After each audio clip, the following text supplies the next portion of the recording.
of its numero uno and numero duo. लेकिन ये कहानी जहां से शुरू होती है वहां से शुरू की जाए। सबसे पहले तो हम आपको भी इस प्रेस कॉन्फ्रेंस वार्ता के बाद आपको हम उसके एक्सट्रैक्ट्स भी देंगे। ये कहानी शुरू होती है जब किस सोच से बनाया गया इलेक्टोरल बॉन्ड, और उसके ऊपर टिप्पणी बड़ी स्पष्ट की है, बड़ी व्यापक की है, पुरजोर तरीके से, एनालिटिकल तरीके से की है उच्चतम न्यायालय ने। 1 वर्ष से ज्यादा हो गया। मैं उसके आपको 3-4 कुछ पंक्तियां पढ़ूंगा संदर्भ के लिए। ये सोच तब की है जब इलेक्टोरल बॉन्ड्स लाए गए थे, उनका उद्देश्य, उनका कारण, उनका पूरा एक परिणाम क्या होना चाहिए, तब सोच लिया गया था।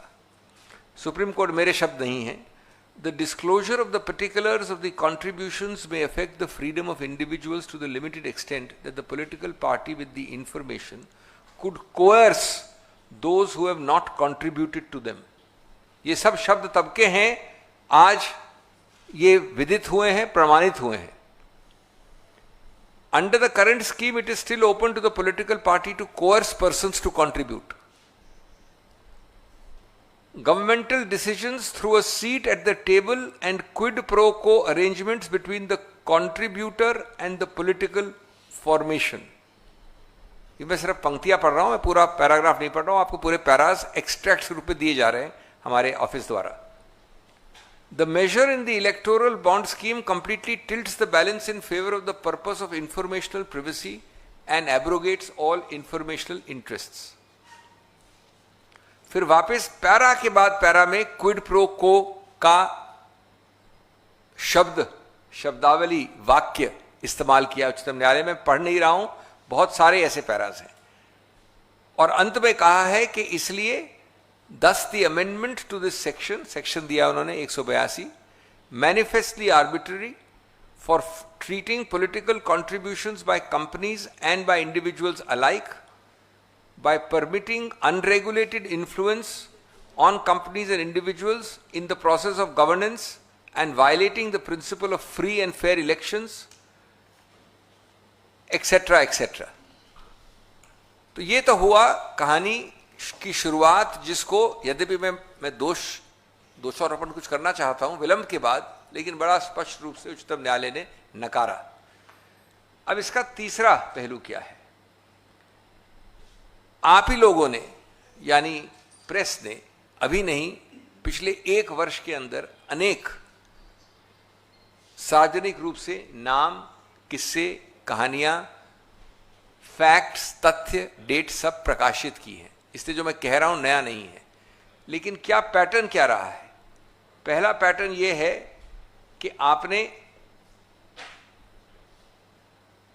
कब लिया इलेक्टोरल बॉन्ड, किस तिथि पे लिया, कितने का लिया, उस लेने के पहले कितनी बार दस्तक दी आपके दरवाजे पे ईडी ने और आईटी ने, उस दस्तक के बाद आपको कितनी प्रताड़नाएं सहनी पड़ी, कभी जेल के अंदर या जेल के बाहर, और उसके बाद ये जादुई छड़ी हुई कि आपने खरीदा इलेक्टोरल बॉन्ड, आपने स्वतः खरीदा। ये आपको विश्वास दिलाया जा रहा है, स्वतः इन्वर्टेड कॉमर्स में है, इलेक्टोरल बॉन्ड खरीदा, और उस जादुई छड़ी के बाद या तो आप रिहा हो गए या आपके पूरी कार्रवाई पे ढील दी गई। इसके ये तीसरा पक्ष है। इसके उदाहरण दसों हैं। मेरे काबिल मित्र आपको कई उदाहरण देंगे। एक उदाहरण है गेमिंग के विषय में, हैदराबाद से है। दूसरा उदाहरण है उन व्यक्तियों का जिनके केसेस आपके सामने आए, वो भी हैदराबाद से हैं। उनमें से कोई अप्रूवर बना, किसी ने किस्सा कहानी सुनाई, पहले बिल्कुल विपरीत बोलने के बाद, और अंत में उनको छोड़ा गया या बेल मिली इलेक्टोरल बॉन्ड्स बहुत बड़े बड़े अमाउंट्स के खरीदने के बाद। तीसरा उदाहरण एक ऐसी कंपनी का है जिसको लगता है वो एक ही कंपनी है जो सभी इंफ्रास्ट्रक्चर कॉन्ट्रैक्ट्स ले लेती है भारत सरकार के। जम्मू कश्मीर से लेकर दक्षिण तक जो बड़े बड़े कॉन्ट्रैक्ट्स होते हैं वो वही लेती है। इसने लगभग 1000 करोड़ या 900 करोड़ का आंकड़ा एक कंपनी का इलेक्टोरल बॉन्ड्स खरीदे हैं। कई कार्रवाई हो रही हैं, हुई, चली, रुक गई, थम गई। उसके बाद इस प्रकार की और कंपनियां हैं आंध्र प्रदेश में, मैं तेलंगाना की बात नहीं कर रहा हूं जहां के और उदाहरण थे, दक्षिण में, इत्यादि इत्यादि। और कई तो ऐसे उदाहरण हैं, ये सब आपको हम एक लिखित रूप में देंगे, छपा हुआ है, आप ही लोगों ने छापा है। एक ऐसे ग्रुप की है जिसका पूरा का पूरा पेड अप कैपिटल, पूरा का पूरा पूंजी, पूरा का पूरा जो उसकी क्षमता है वो एक आंशिक रूप से 100 करोड़ की भी नहीं होगी। उन्होंने 500-500 करोड़ के इलेक्टोरल बॉन्ड्स खरीदे हैं। ये इसका तीसरा पहलू है। उच्चतम न्यायालय का एक्सट्रैक्ट्स के बाद ये उसका तीसरा पहलू है। अब चौथा पहलू जो एफआईआर की बात है, ये याद रहे, इसके सबसे महत्वपूर्ण मुद्दा ये है कि ये एफआईआर ऐसा नहीं है कि मैं रास्ते चलते उठा के एफआईआर डायल कर दी, ये पुलिस अफसर बैठे इनको मैंने दे दी उठा के एफआईआर, और किसी प्रदेश में पुलिस अफसर ने वो एफआईआर शुरू कर दी। जी नहीं, एक प्रावधान होता है, मैं तकनीकी नहीं होना चाहता, उस प्रावधान के अंतर्गत एक फिल्टर होता है, एक जांच होती है प्राथमिक रूप से।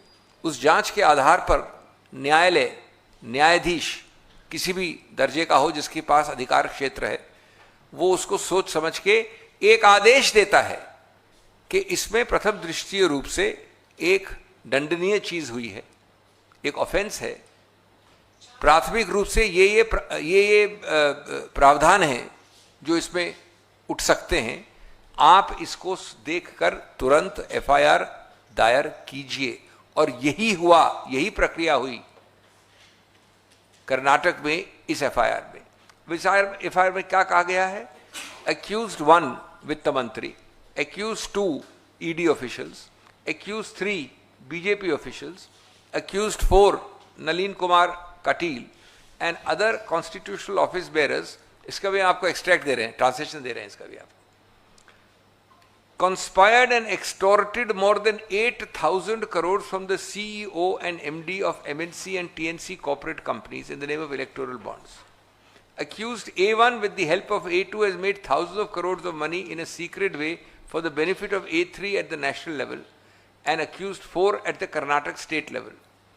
A1, that is the Honorable Finance Minister, raided and seized several corporate companies by using accused A2 and seized CEOs and MDs of the corporate companies.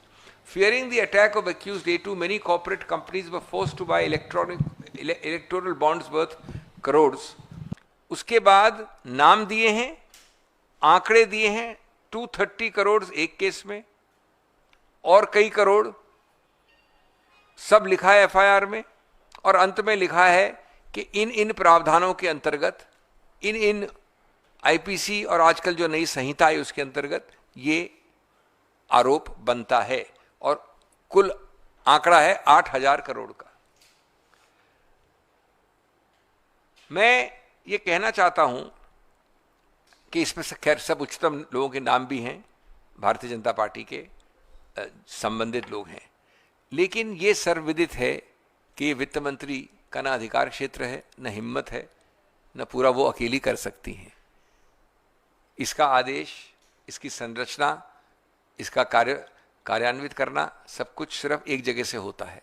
हम जानते हैं नंबर 1 कौन है, नंबर 2 कौन है, हम जानते हैं कि कैसे हुआ, क्यों हुआ, किसके आदेश में हुआ, किसके निरीक्षण परीक्षण में हुआ। ये ध्यान रखना बहुत आवश्यक है। अब इसका मैं 5वां प्रकरण आपको बताना चाहता हूं कि जब इलेक्टोरल बॉन्ड्स बने तो आरबीआई के गवर्नर के स्तर के एक व्यक्ति ने क्या कहा। जब ये बना रहे थे, प्रस्तावना थी, संरचना थी, जब ये कार्यान्वयन नहीं हुआ था, सबसे ज्यादा एक माना जाता है स्टैच्यूट के अंदर बना है, कानून के अंदर एक अलग संस्था है, उसके सिटिंग गवर्नर ने, और उनका क्या हश्र हुआ हम जानते हैं। उसके बाद ये लिखा था, ये है 14 सितंबर 2017 को, और इसके बाद 2 चिट्ठियां और हैं जिसके बाद उनको इस्तीफा देने में विवश किया गया। We are concerned that the issue of electoral bonds has the possibility of misuse, more particularly through the use of shell companies. Great reputational risk, मैं पूरा नहीं पढ़ रहा हूं, provides anonymity. We believe this can be better achieved in a different way. Otherwise, it can lead to money laundering. बाद में उन्होंने एक बार और चिट्ठी लिखी जिसमें मनी लॉन्ड्रिंग के बारे में कहा, fraught with serious risk of money laundering. मैं तो कोटेशन कर रहा हूं, मेरे कोई शब्द नहीं है। ये आरबीआई के माननीय गवर्नर लिखते हैं सरकार को और सरकार उसको डस्टबिन में फेंक देती है, उनको हटा देती है। ये सोच थी। इसका अगला पक्ष जो मेरे वरिष्ठ मित्र से सीधा संबंध रखता है और जिसमें मेरा प्रिविलेज है, कानूनी रूप से मैं पेश हो रहा हूं, इस सब को दायर पार करने के लिए आपने एक फिक्शन और किया। आप जानते थे कि असंवैधानिक है, आप जानते थे कि जो लोग खड़े हो सकते हैं, बोल सकते हैं, वो इसका विरोध करेंगे, आप जानते थे कि आप इसको राज्यसभा में पारित नहीं कर सकते हैं, तो आपने इसमें एक टैग लगा दिया मनी बिल का। आज तक वो मामला पेंडिंग है, निलंबित है, इनके नाम से केस है, बल्कि जनाब रमेश बनाम सो एंड सो। और मेरा पूरा मानना है कानूनी रूप से, संवैधानिक रूप से, कि किसी रूप से दूर दूर तक ये मनी बिल नहीं बनता। इसका एक विकृत रूप से फ्रॉड करके इसको मनी बिल बोला गया, लेकिन वो उच्चतम न्यायालय निर्णित करेगा। इससे सबसे बड़ा महत्वपूर्ण मुद्दा क्या उठता है, मैं अभी जल्दी ही संक्षिप्त में खत्म करने वाला हूं। एक व्यापक सबसे बड़ा मुद्दा क्या है? मुद्दा है लेवल प्लेइंग फील्ड। आपको मालूम है, समतल जमीन एक निष्पक्ष और स्वतंत्र चुनाव के लिए अति आवश्यक है, और निष्पक्ष और स्वतंत्र चुनाव लोकतंत्र के लिए, गणतंत्र के लिए अति आवश्यक है। और गणतंत्र और लोकतंत्र और निष्पक्ष चुनाव और समतल जमीन इसी कारण से बेसिक स्ट्रक्चर, संविधान के मूल ढांचे का एक अभिन्न अंग बन जाते हैं। तो ये उस मूल ढांचे की नींव पर प्रहार करता है। और इस बात को एक प्रकार से 2015 की लॉ कमीशन रिपोर्ट ने पूर्वानुमान कर दिया था, यद्यपि उस वक्त इलेक्टोरल बॉन्ड्स नहीं आए थे। उन्होंने पूरी लॉ कमीशन की रिपोर्ट लिखी है, 255वीं रिपोर्ट, कि आप किसी भी, मैं पढ़ नहीं रहा हूं उसको, कोटेशन को नहीं पढ़ रहा हूं, लेकिन मैं आपको संक्षिप्त बता रहा हूं उसको, मेरे पास सामने कोटेशन है। किसी रूप से येन केन प्रकारेण, तौर तरीके बदलकर, चालाकी से, जहां आप रुपया ले आते हैं, तो रुपया, it is undeniable that financial superiority translates into electoral advantage, and therefore richer candidates and richer parties have a greater chance of winning elections, and so on. ये सीधा हमारे गणतांत्रिक लोकतांत्रिक सिस्टम के ऊपर एक जबरदस्त प्रहार है। तो इसलिए दोस्तों, मैं अपनी बात को अंत करना चाहता हूं ये कहकर कि इलेक्टोरल बॉन्ड्स स्कीम, EBS, और कुछ नहीं है, सिर्फ एक्सटॉर्शनिस्ट बीजेपी स्कीम EBS, सिर्फ वही है। ये है एक नया वर्जन, एक नया जुमला उस पुराने जुमले के ऊपर, खाऊंगा भी, चुराऊंगा भी और वसूली के लिए सताऊंगा भी। ये सिर्फ वित्त मंत्री की बात नहीं, जिनको तो तुरंत इस्तीफा देना ही चाहिए। मुझे वैसे दुर्भाग्यपूर्ण रूप से इसका कोई संदेह नहीं है कि वो नहीं देंगी, लेकिन हम पार्टी की हैसियत से, देश की तरफ से पूरे पुरजोर तरीके से उनका इस्तीफा तो मांगते ही हैं। लेकिन क्या इस देश में हम लोग घास खाते हैं कि हमको पता नहीं है कि इसकी जिम्मेदारी कहाँ रुकती है? इसकी शुरुआत हुई जिम्मेदारी वहीं से, उसी घर से जहां इस देश के सब नंबर 1 रहते हैं, और इसका अंत भी, डायरेक्शन भी, इसकी कार्यान्वित करना भी, इसका नियंत्रण भी सिर्फ वहीं से होता है।